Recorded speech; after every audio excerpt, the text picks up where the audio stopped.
Peace. What's good, guys? How's it going? Hope you guys are doing well. Let's talk Impact Wrestling for April the 14th, 2022. This is a very good episode.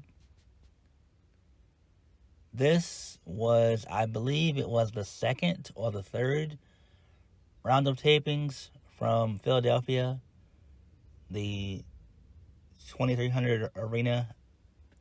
I think it was the third set of tapings, I think. So yeah, let's go with that. It was the third. I mean, I could be wrong. If I am, it is what it is. It happens. But this was a very good show. You know, I enjoyed it. It went by quick. So please hit the like button, hit the subscribe button, comment down below, and let's go ahead and get into this review, shall we? So we kicked the show off with Morrison. And he gets to the ring. The crowd erupts. He gets a really huge pop. And they're chanting Morrison, Morrison, Morrison. And Morrison gives us a really good heartfelt promo here. Really good shit here. He says that, you know, last time he was here, he was in a real dark, bad place. And that, you know, he started drinking. And now he's working on his sobriety and saying that, he is once healthy again. And that he's turning his life around into the right direction. And that was fucking awesome. I love that shit. Out comes Brian Myers. The crowd immediately boos the ever-living shit out of him. And rightfully so. But the two of them, that being Morrissey and Myers, they got back and forth on the mic. Then he's blindsided. Morrissey is blindsided and jumped by Matt Cardona and Chelsea Green. They all three take him out. And they end up powerbombing Morrissey through a table. And that was that. So like I said before, Morrissey was attempting to powerbomb Myers, but Cardona made the save. And, I like this. It's really good shit. Moving on, we have our first match of the night, which is the Champ Challenge. Jonah Perazzo. She defended her Ring of Honor Women's Championship. And who answered was Willow Nightingale. This is a really good match, in my opinion. Very short. I think it went about maybe 8 to 10 minutes, I believe. Perazzo wins via the armbar, and rightfully so.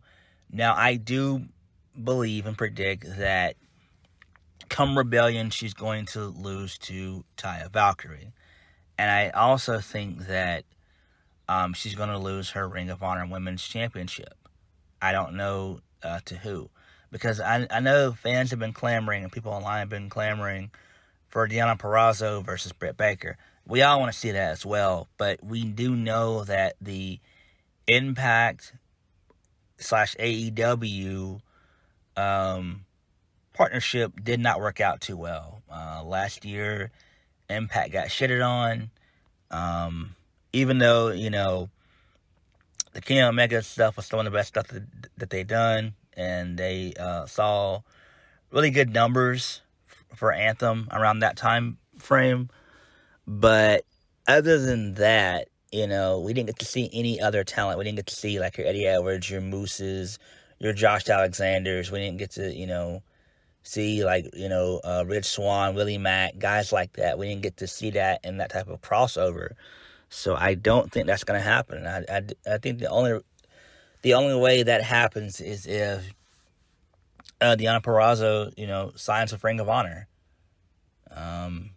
Because Mercedes Martinez versus Deonna Purrazzo, that's not even like something that I want to see.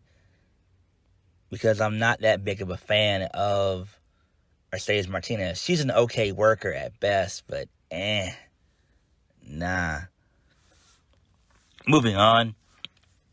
Then we had Jonathan Gresham versus Rocky Romero in a really good match. Gresham is boring as fuck. He is boring and bland as fuck.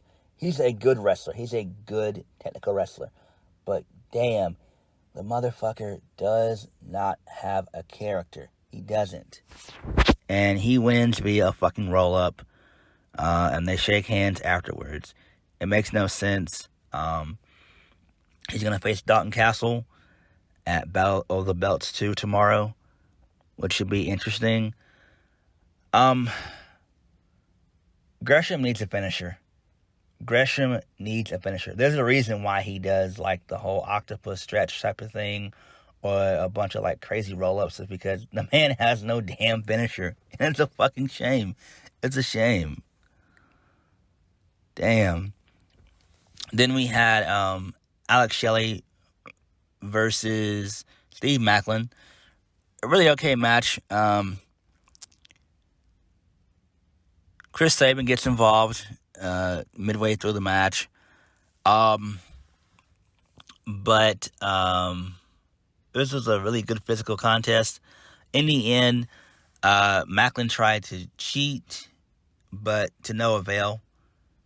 And then he ate the shell shock for the 1, 2, 3. So I dig this. Then we had a really good promo involving Honor No More in the Bullet Club. That was fucking fire. You know, it's cool heel faction versus cool heel faction, so it is what it is. In the end, it was just a massive brawl, which is really cool. Then we had the main event, Jonah versus PCO, part 2. Jonah destroyed PCO. This was a really good TV match. They work well together. And then post-match, PCO sits up. Jonah punches him in the head a few times. He grabs a steel chair, whacks him, I think, 4 times, and then he goes up to the top rope and does the tsunami, and that's how he won. But that's how he also took out PCO again for the second time. So, yeah. I also forgot to mention there was a Moose and Josh Alexander video package having got their match at Rebellion. Now, this is what I'm going to say when it comes to this.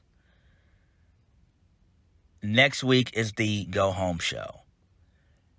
We can't have a regular match with these two. You can't have a one-on-one, just normal singles match. There has to be a stipulation involved. And Josh did mention in his video package that his family, they're going to be in attendance. So maybe something like a Falls Count Anywhere or a Last Man Standing match. It's going to have to be something of that sort. Because we all know that Moose is battling and fighting through a shoulder injury. I think he has a torn rotator cuff. I think.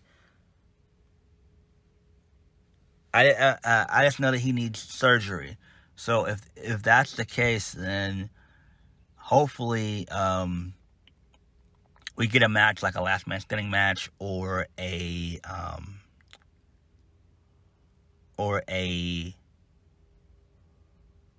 Falls Count Anywhere, something like that, to, write Moose off of television for a while, maybe let him, stay out till maybe Bound for Glory, and then, bring him back afterwards. But we all know that Josh Alexander is going to win next weekend, and he will end up being the new Impact World Champion.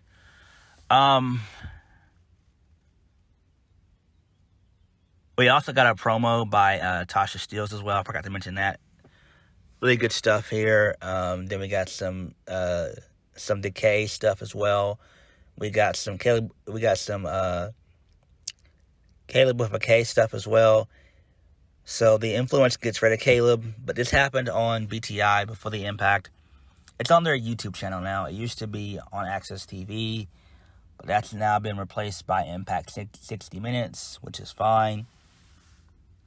But, you know, and they also ran down the match card for Rebellion. So, yeah. But I do think that PCO versus Jonah, we need a third match. We need a rubber match, but I don't know how they're going to do that. I think you could set it up for Slammiversary, but it probably won't happen. And it's interesting because Rebellion's going to be an interesting pay-per-view because if you look at it, Maria Kanellis, Maria Kanellis, her contract with Impact is over. It's up. She didn't sign an official contract. It was just like an agreement that she'll work this number of dates. And so her stuff is up after Rebellion and after the tapings of Rebellion. That's it.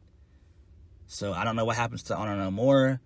We know that Anderson and Gallows, their contracts are coming up as well.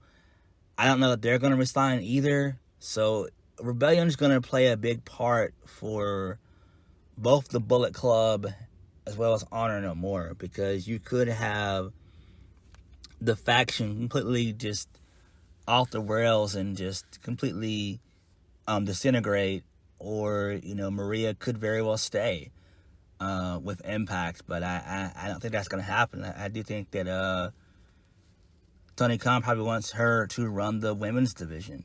I think she probably wants to do that. I think that she probably has, you know, her ear to that, you know, to that phone, waiting for that phone call, say, hey, you know, this is Tony Khan. I want you to come in and, you know, run the women's division, book the women's division. So that's really what she could very well do. And then if you look at the Bullet Club, Gallows and Anderson, if you look at them, they more than likely will go back to New Japan and do some stuff in AEW as well. So I don't think they're going to end up staying with Impact. I mean, they could just say, no, we'll just work an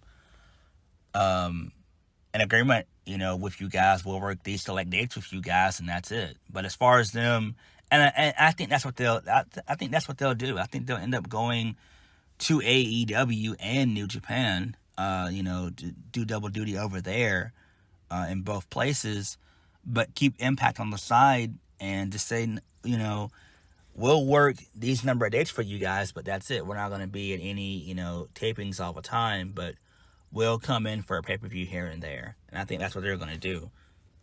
So, yeah. So it's interesting to see what happens at Rebellion.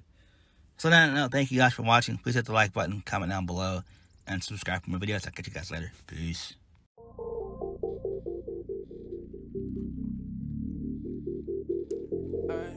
Jonah and